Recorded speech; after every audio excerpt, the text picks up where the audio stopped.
Hey, welcome to Integrative Preparedness. I'm Steve Smith. How are you all today? I want to ask you a question. We're going to do a little bit of an exercise here, and that is, could you kill after SHTF? As you might imagine, it's a heavy subject.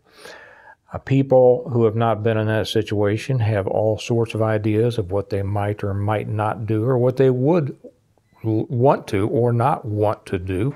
Those don't always coincide. You know, a lot of people are pushed to doing things they don't want to do, and anybody who wants to kill, that's not a situation that most of us would find ourselves in. I'm going to read a little excerpt from my first book on this that describes a situation in which several people, normal people, have been forced to make that decision. And what I would suggest you use this as a kind of an exercise for yourself. Ask yourself, would you do what these people did in this situation? Would you not do it? And just as importantly, why? Or why not? I had a good friend of mine, and you'll see that as I read through the scene, I explain the thought processes of the explanations of this fairly well. I have a good friend of mine who's a retired prosecutor, on whom I based the character of the judge, who you will hear about in a moment. The judge I kind of split up between my friend, my own lawyer, and Spencer Tracy. And so it is through his character that I explain some of the reasoning. But my friend, the prosecutor, the retired prosecutor, was a little bit troubled by it, a little bit troubled. Over time, as I got to talking about it, and as he thought about it more, because he's a nice person, he finally understood the reasoning that I gave, and that's something that, you know, most people are nice, normal people, and that's the danger in an SHTF situation. Before we get into this, so I use this as an exercise, and also what I'd suggest, use this, share this with your friends. Somebody's asked me, do you mind if we share your videos? Of course not. That's the reason I want as many people to watch them, learn from them, or enjoy them, or whatever, be informed as possible. And this is one that you might watch now, and then with your friends, or send to your friends and discuss it. What would they do? What would you do? You're going to find out a lot about people through this. Before we get started, I want to say something. I got a comment from one of our patrons on the Patreon channel, Richard, who said he was a little bit disappointed in the last video I put up over there about invest in food, and it was about my chili. And he said, Steve, I'm a little bit disappointed, he said, after you talking about all that chili, we didn't get to see you, watch you eat any of it. He says, we watch you drink coffee, we watch you drink buffalo sweat, but we didn't get to watch you eat any of the chili. I said, you're right. That was a horrible mistake. I'm about to rectify that. Let me show you the chili first. I don't know how much I got to get down here. There, okay, can you see it? There's the chili. That's right. And I always put, what is that green stuff that everybody finds on their plates? I always forget the name of it. Parsley. I put parsley on everything that I eat. Did you know that parsley has micronutrients that would just amaze you? It really does. Now I have to put on my glasses because, you know, eating on camera is a dangerous thing to do, because especially when you have a mustache, right? Okay, let me show you this, guys. Does that look pretty good? It is.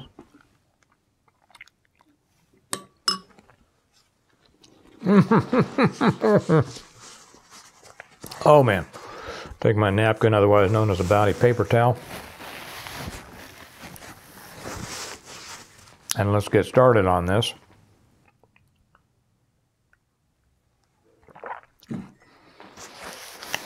And I will read you some of this.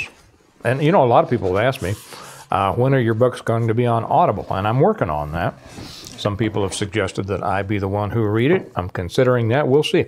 We'll see. We'll see how I do here. Okay? We'll see whether I would be the one. I'll tell you what, Joe Fox over on Viking Preparedness, I was watching his video that he put up this morning. He read a segment out of my latest book, Hostages to Fortune. And he read a segment out of that.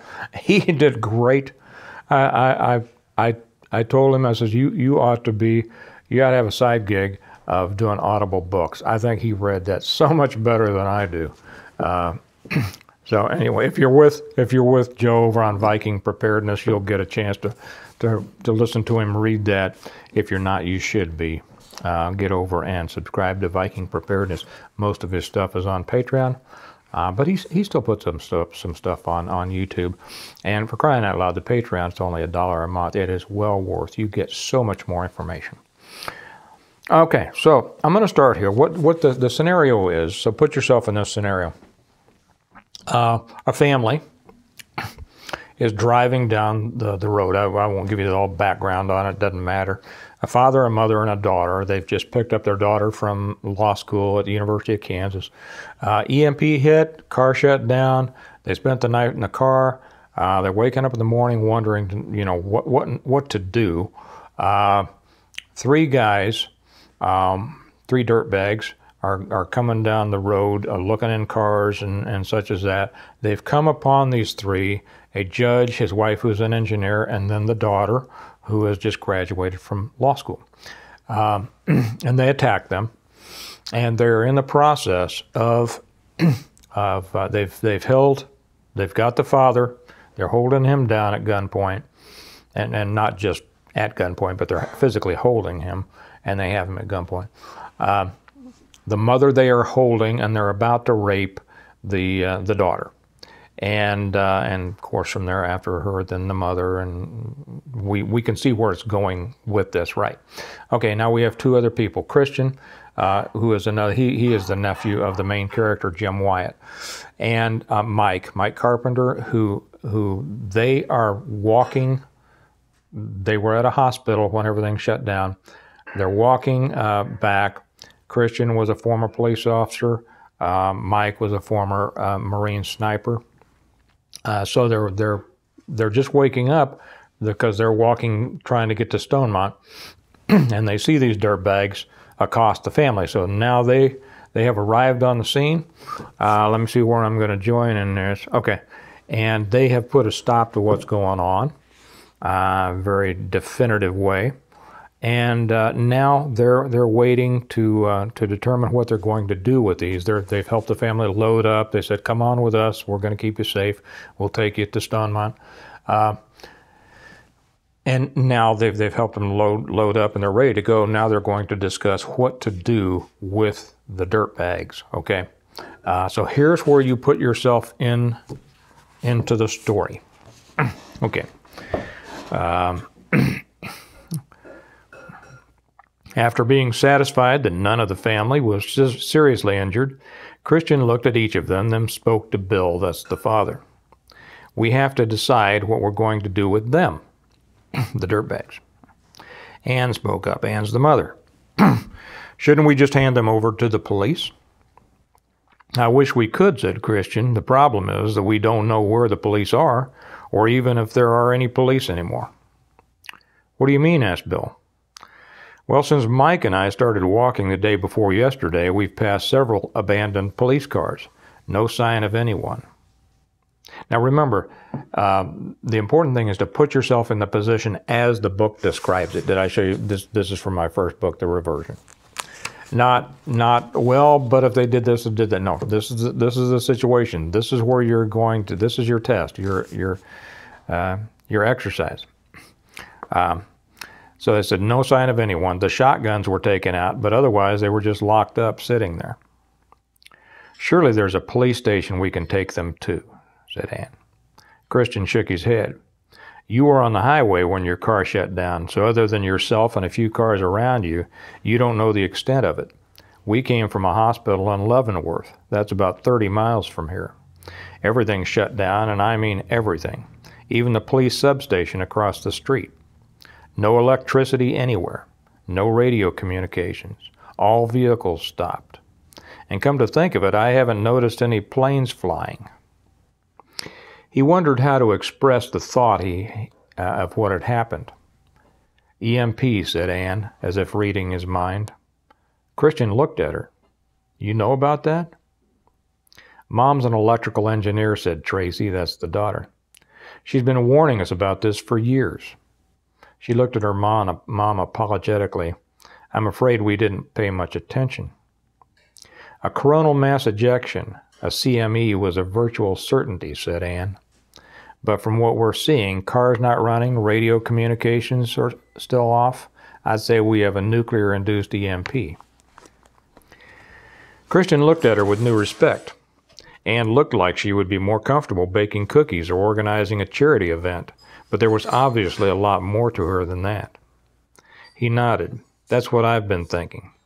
We can assume that it's widespread, but we don't know how widespread or whether we're in the middle of it or on the edge of it or which edge. Would you agree with that? 100%, replied Anne. There's no way to know at this point, at least not until we make contact with an unaffected area. Christian nodded again. That's what I mean. What happens to these three depends entirely on what we do with them. He looked at each member of the family individually, then continued. We can't take them with us. They would slow us down, and we don't have the resources to properly guard them, feed them, and otherwise care for them. And they would remain a constant danger to us. We can't just let them go because we know they would be a danger to anyone else who came into contact with them. Essentially, we would be responsible for any harm that came to those people, and from what we've seen from them, that harm could be great. Couldn't we just leave them here tied up? Asked Tracy. Christian shook his head. See, these things that they're suggesting, most normal people would think this way, right? But let's go into the reasoning here. Christian shook his head. He saw that Bill was about to say something, but he wanted to make their choices clear before opening it up for discussion. No, if we did that, someone might come along and untie them, not realizing who or what they were, and that person might get hurt or worse. It would be like leaving a booby track behind. And if no one found them, they would die of dehydration in a few days. We would essentially have tortured them to death. And finally, I don't feel we can morally kill them, since they didn't kill anyone here. That's what we have to discuss. You are the victims here, so you need to be involved in making the decision. And a lot of people don't want to be involved in making the decision. They leave killing up to other people. That's why, they have executioners and they send armies and they have police, because they want other people to do that work for them. Everyone was silent for a few moments. Anne and Tracy were both looking at Bill, who was looking at the three on the ground. After another moment, Bill looked at Christian. You've described the quandary very well, young man. I'm a lawyer. In fact, I've been a judge for the past 15 years. The question of just punishment for criminal actions is one that has been asked for thousands of years. The answers to that question have been many and varied. He looked back at the three thugs. If what we suspect is true, we find ourselves in a time like those before functional, central, or even tribal government. At that time, and even during the first evolutions of authority, retribution for wrongs was largely felt to be a personal matter. Punishment was decided and administered by the victims or their representatives. Bill looked around at the others, then continued. Christian has listed the unacceptable choices. Unacceptable, at least to us, at our current understanding of civilized and human behavior. But he has not, and I expect purposefully, suggested the solution which best satisfies the demands of justice, while also serving to warn others of criminal threat. He looked at Christian. That solution is to mark and disable them. Christian nodded. Have you given thought to what should be done specifically? Bill asked. Christian nodded again. They need to be marked in a way that brings attention to them and can't be hidden easily. and they need to be physically disabled in a way that reduces their threat to others in the future. He paused, looking at each of the family members in turn. He was fairly sure that Mike would understand the necessity of what he was about to propose, but questioned whether the family would. He was about to go on when Bill spoke again. Historically, marking has included the removal of various body parts, including the ears and the nose, as well as permanent marking of the skin, such as tattooing or branding, usually on the face where it cannot be easily hidden, except by the wearing of a mask which alerts others in itself. Disabling has included cutting the tendons of the hamstrings, castration, the breaking of bones and joints, and most recently, limb punishment shootings, which includes kneecapping, but also shooting of elbows, wrists, and ankles, depending on the severity of the violation.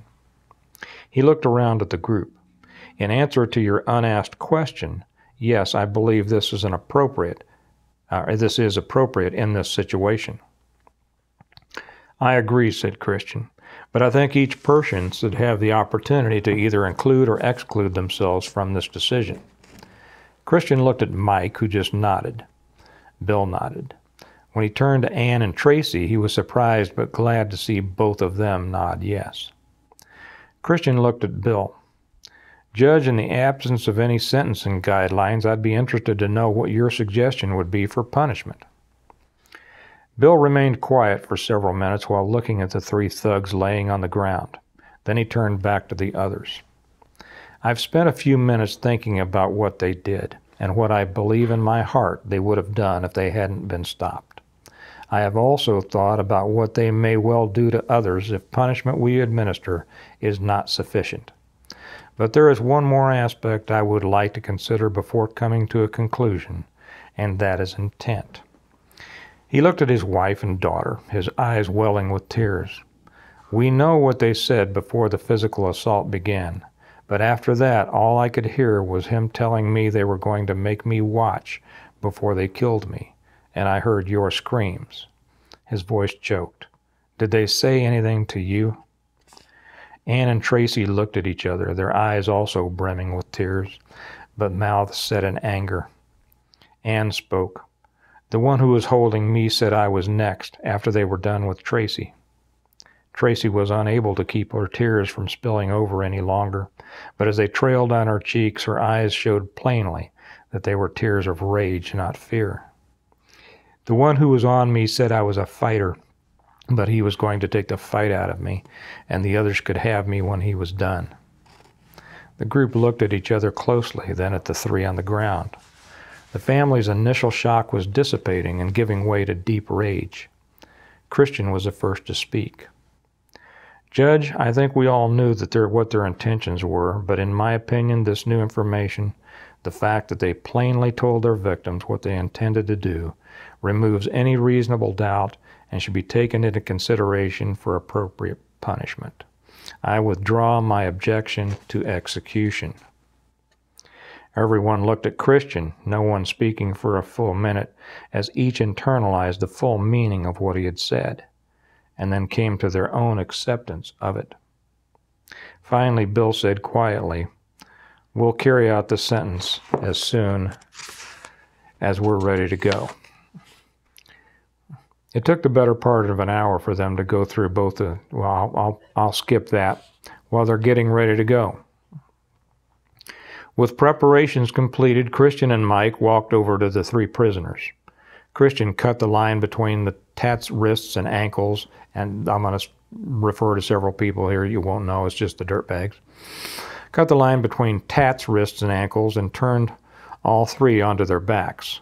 A mixture of rage and fear showed in each pair of eyes as the thugs glared up at their captors. Christian stood over them, looking each one in the eyes. You probably heard us talking earlier. That was your trial. He turned back to the Garners. If anyone wants to remove themselves from this now, say so. No one said anything. They just kept looking at the three on the ground. Christian drew his pistol and walked to stand over Tats. Wait. Christian turned towards the voice. It was Bill who had spoken. Christian had half expected someone to have second thoughts, but he expected it to be one of the women. Bill walked over to Christian and held out his hand, palm up. It was my family they intended to rape and kill. It's my job to do this. Christian started to hand him his pistol, but Bill shook his head. No, the one they were going to use on us. Christian nodded, reholstering his own weapon and removing the Glock he had taken from Camo from his waistband. He racked the slide, ensuring there was a round in the chamber, picked up the one that had ejected off the ground and reloaded it into the magazine, then handed the gun to Bill butt first. You know how to use this? All eyes were on Bill as he accepted the pistol from Christian. It's been a long time, but yes. Bill looked at the three attackers on the ground, then walked slowly over to Tats and looked down at him. You were going to rape my wife and daughter and make me watch. Now you watch, so you can anticipate your own punishment. Walking to Camo, Bill pointed the pistol at Camo's groin. You were going to rape my wife and my daughter. I find you guilty. The sound of the pistol was startling in the surrounding silence, but was drowned out by the screams of the would-be rapist. Blood leaked out of the holes the bullet put in his jeans, splashes being sent over the ground as he thrashed and tore against his bonds. Tats and Red Shirt also started bucking, trying to get away from the fate they now realized was theirs. Bill stepped over to Red Shirt, who had turned back over onto his stomach and was trying to inchworm himself away, grunting and wheezing with the effort. Bill walked slowly around him, as if studying him, then delivered a crushing kick to his ribs. As Red Shirt contracted into a fetal position on his side from the blow, Bill placed his foot on his shoulder, rolling him back over onto his back. Then slid his foot to Red Shirt's throat and leaned down to look into his eyes. You are going to rape my wife and my daughter. I find you guilty. The blast was as loud as the first one, but Red Shirt had trouble screaming with Bill's weight pressing onto his throat. As Bill lifted his foot, Red Shirt's strangled gurgling turned into a combination of a wail and a howl as he curled into a trembling ball of pain. The muzzle had been so close to Red Shirt's groin the flash had burned his trousers, emitting a thin whiff of smoke from the singed fabric. Tats had been watching the punishment. Tats is the leader of these dirtbags. Tats had been watching the punishment of his fellow gang members and was having difficulty maintaining a defiant facade. He had always thought himself tough, but he had always been the predator, never the prey. Since he was a teenager, he had reveled in his ability to frighten and intimidate others. He had enjoyed watching their discomfort and fear, then their panic and emotional collapse as he had released his full sadistic personality on them. Now things were reversed, and his mounting terror came wrapped in confusion over his new reality. When Bill came to stand over him, Tat's feeble attempt at a kick came more from fear than defiance, a sign of the mental reversal he was now experiencing. Instead of standing over him, Bill sat on Tat's stomach, straddling him and pinning his head to the ground with a fistful of hair, and the pistol barrel pressed hard into his throat. Though Tats tried to buck Bill off and bring his legs up to either knee Bill in the back or wrap his legs around Bill's head, his bound wrists and ankles didn't allow him to leverage. Bill leaned forward to lock eyes with his prisoner. I want you to think back a few hours. Think back to the time when you came into our lives intending to destroy us. You saw us as victims, just as I'm sure you viewed many others over the years. You felt you could take whatever you wanted from us, our property, our dignity, even our lives, simply because you wanted to, and you brought force. The lives of others meant nothing to you, because you think with the primitive, destructive mind of a subhuman brute.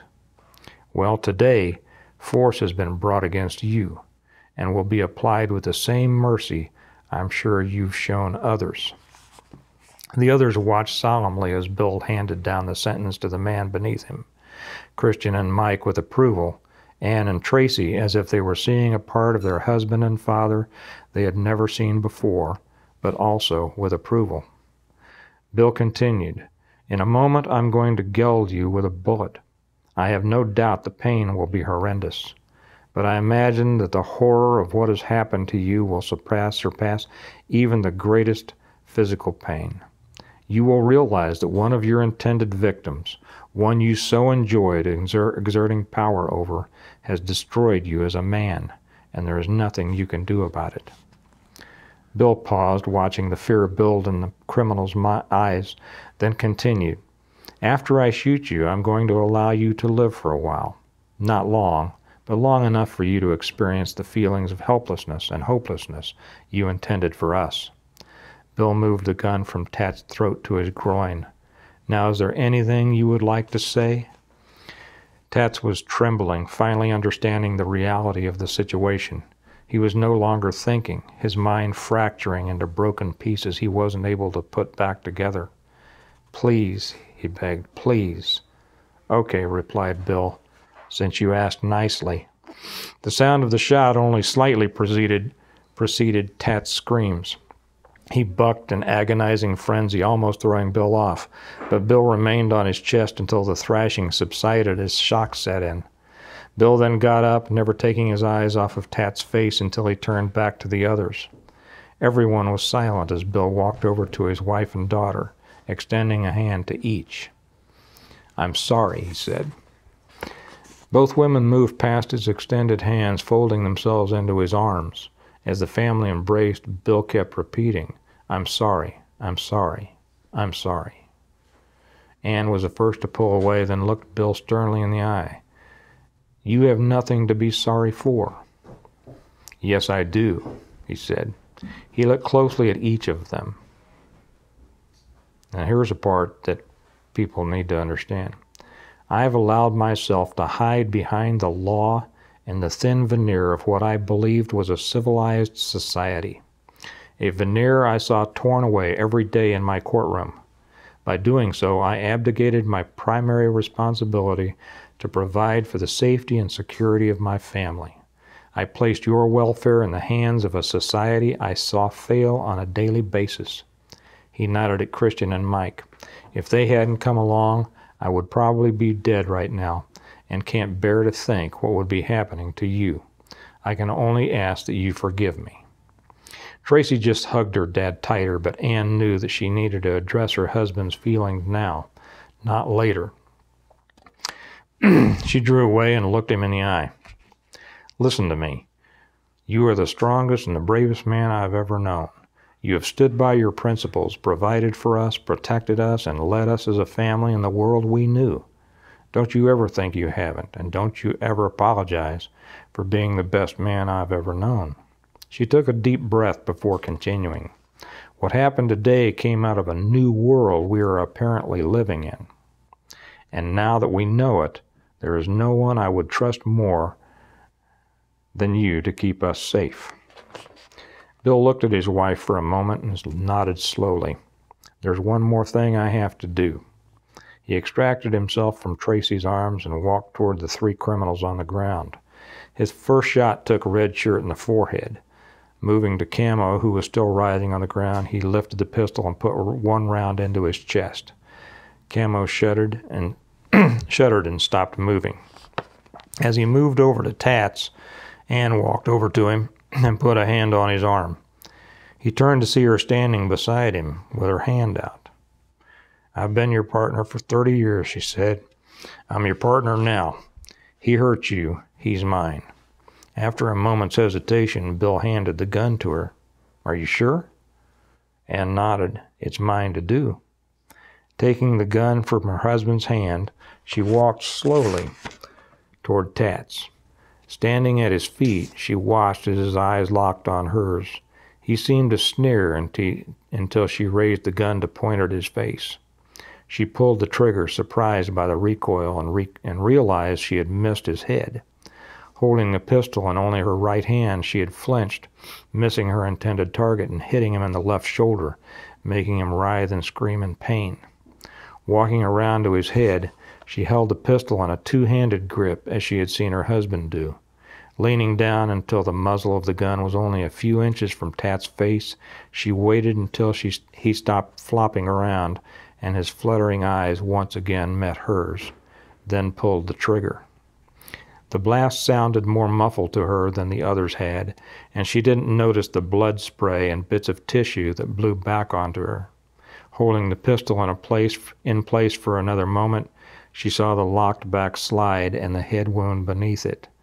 Then she straightened up and turned to face Christian, Mike, and her family. Let's go. Okay, so what would you do if you were in that position? It's a question that I think people should think about. Let's see how we're doing. Okay, I got to stop this. So let me know what you think. Watch this with your friends. Talk about it. Think about it. Let us know down in the comments what you're thinking. And remember, the new website is up, stonemont.us. You can order all my books there. And I better stop this now because I talked too much. You all have a good day. I'm going to finish my chili. Let me know how you feel, what you do in that situation, and I'll talk to you later. Bye-bye.